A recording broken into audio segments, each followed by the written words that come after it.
बड़ी खबर इस वक्त की देश और दुनिया से जुड़ी हर बड़ी अपडेट लेकर हम पहुंच चुके हैं। आप देख रहे हैं न्यूज विद वकील, जहां खबरें मिले सबसे तेज। चलिए शुरू करते हैं आज की टॉप हेडलाइन। राजस्थान पीटीआई भर्ती के नियमों में बड़ा बदलाव, फर्जीवाड़ा रोकने के लिए चयन बोर्ड का एक्शन प्लान तैयार। राजस्थान कर्मचारी चयन बोर्ड पीटीआई भर्ती परीक्षा को लेकर तैयारी कर रहा है। राज्य सरकार करीब 1100 पदों पर भर्ती प्रक्रिया शुरू कर सकती है। संभावना तो इस बात की भी है कि 13 सितंबर को प्रस्तावित परीक्षा से पहले 500 पद पढ़ाए जाएंगे और पीटीआई भर्ती 2022 में बड़े स्तर पर दस्तावेजों के फर्जीवाड़े से सबक लेते हुए प्रक्रिया में कुछ बदलाव भी किए गए हैं। कर्मचारी चयन बोर्ड के अध्यक्ष मेजर जनरल आलोक राज ने बताया कि पिछली भर्ती में जिस तरह खुलासे हुए वह सबके सामने है। इस बार ऐसा रोकने के लिए बोर्ड की ओर से पहल की गई है।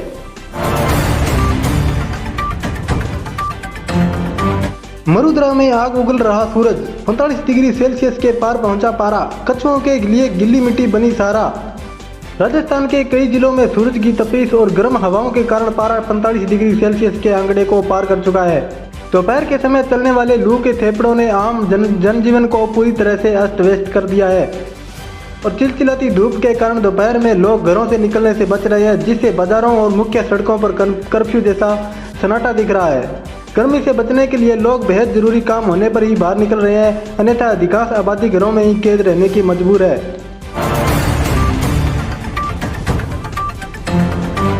भजनलाल सरकार का बड़ा फैसला, सरकारी खर्चे पर विदेश यात्रा पर रोक, अधिकारियों के लिए कारपूलिंग। राजस्थान की भजनलाल सरकार ने वित्तीय संसाधनों के प्रभावी प्रबंधन और खर्चों में कटौती को लेकर बड़ा फैसला लिया है। शनिवार को इस संबंध में वित्त विभाग ने एक विस्तृत आदेश जारी किया।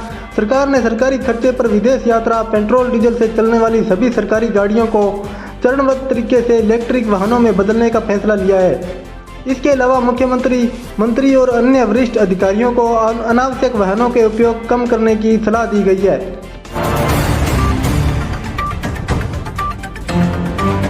राजस्थान का हिमांशु डेटिंग ऐप पर बना फर्जी दारोगा, एआई तस्वीरों से देश भर की 20 महिलाओं को ठगा।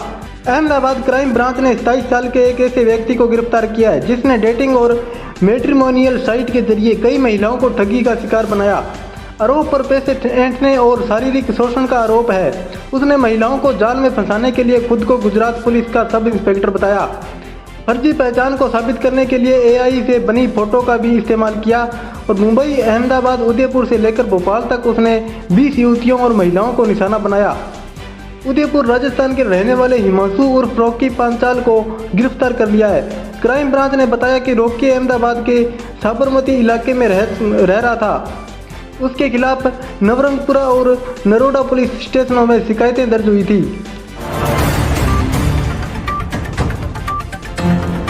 राजस्थान साइबर पुलिस की नई एडवाइजरी, व्हाट्सएप पर तुरंत बदलेंगे सेटिंग्स वरना खाली हो जाएगा बैंक खाता।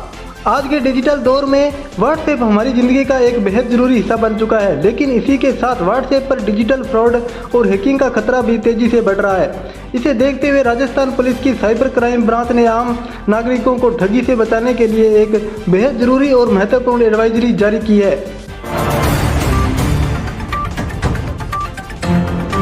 पेट्रोल डीजल एक बार फिर महंगा, 10 दिन के भीतर तीसरी बार बढ़े दाम। जानिए राजस्थान में क्या है रेट।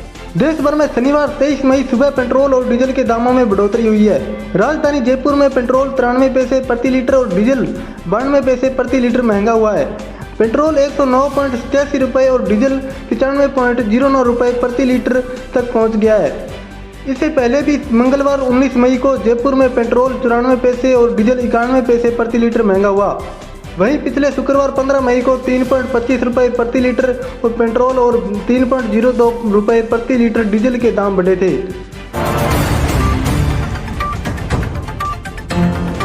एसआई भर्ती 2021 री एग्जाम को लेकर बड़ा अपडेट, आरपीएससी ने डेटा जारी कर कहा 30 मई तक है आखिरी मौका। राजस्थान लोक सेवा आयोग ने उप निरीक्षक एसआई भर्ती 2021 की पुनः परीक्षा के लिए तैयारी कर ली है। आयोग ने 20 सितंबर 2026 को परीक्षा कराने की योजना बनाई है। इस बीच उन अभ्यर्थियों के लिए बड़ी खबर है जिन्होंने अब तक अपने आवेदन फॉर्म में संशोधन या केवाईसी प्रक्रिया पूरी नहीं की है। आयोग ने स्पष्ट किया है कि आवेदन प्रक्रिया को अपडेट करने की अंतिम तिथि 30 मई है।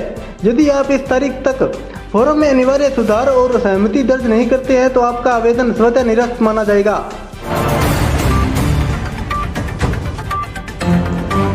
गोवर्धन महाराज की 84 कोस परिक्रमा मार्ग पर लगी भीषण आग, इलाके की बिजली बंद, मचा हड़कंप। राजस्थान के डीग जिले में प्रसिद्ध गोवर्धन महाराज की 84 कोस परिक्रमा मार्ग पर उस समय अफरा तफरी का माहौल हो गया जब एक पहाड़ी ने आग की लपटों को अपनी चपेट में ले लिया।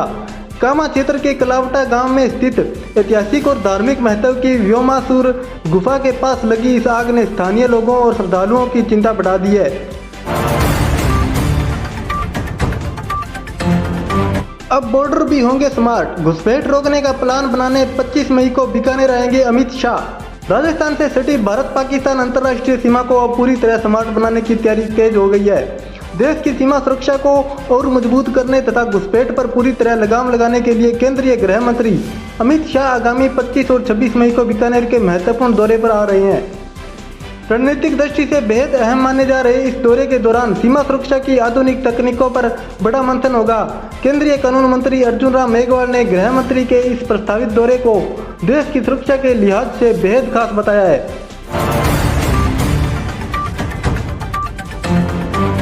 रविंदर सिंह भाटी के 4 दिन पुराने पेट्रोल कांड पर भड़के राजेंद्र राठौड़, बोले हक के लिए लड़ो पर ये नौटंकी मत करो। राजस्थान की राजनीति में शिव विधायक रविंदर सिंह भाटी के प्रदर्शन को लेकर शुरू हुआ विवाद थमने का नाम नहीं ले रहा है। 4 दिन पहले यानी 19 मई को बाड़मेर कलेक्ट्रेट के सामने रविंदर भाटी द्वारा खुद पर पेट्रोल छिड़कने की जो घटना हुई थी उस पर आज 23 मई को सियासत एक बार फिर गर्मा गई है। भारतीय जनता पार्टी बीजेपी के सीनियर नेता राजेंद्र राठौड़ ने इस पूरे घटनाक्रम पर तीखा हमला बोलते हुए विधायक भाटी के उस कदम को सीधे शब्दों में नौटंकी करार दिया है। नीट पेपर लीक के बाद जान देने वाले छात्र के परिजनों से राहुल गांधी ने पूछे 4 सवाल, मांगे सुनकर बोले ये तो हम कर सकते हैं। देश भर में नीट परीक्षा में हुई धांधली और पेपर लीक के बाद राजस्थान के सीकर से एक बेहद भावुक कर देने वाली कहानी सामने आई है। National student union of India के राष्ट्रीय अध्यक्ष विनोद जाखड़ ने शुक्रवार को मृतक नीट अभ्यर्थी प्रदीप मेघवाल के घर जाकर उनके परिजनों से मुलाकात की। इस दौरान उन्होंने लोकसभा में विपक्ष के नेता राहुल गांधी की फोन पर पीड़ित परिवार से सीधी बातचीत करवाई। इस बातचीत के दौरान राहुल गांधी ने भावुक होकर परिवार से 4 सवाल पूछे और उनकी मांगे सुनकर बड़ा आश्वासन दिया।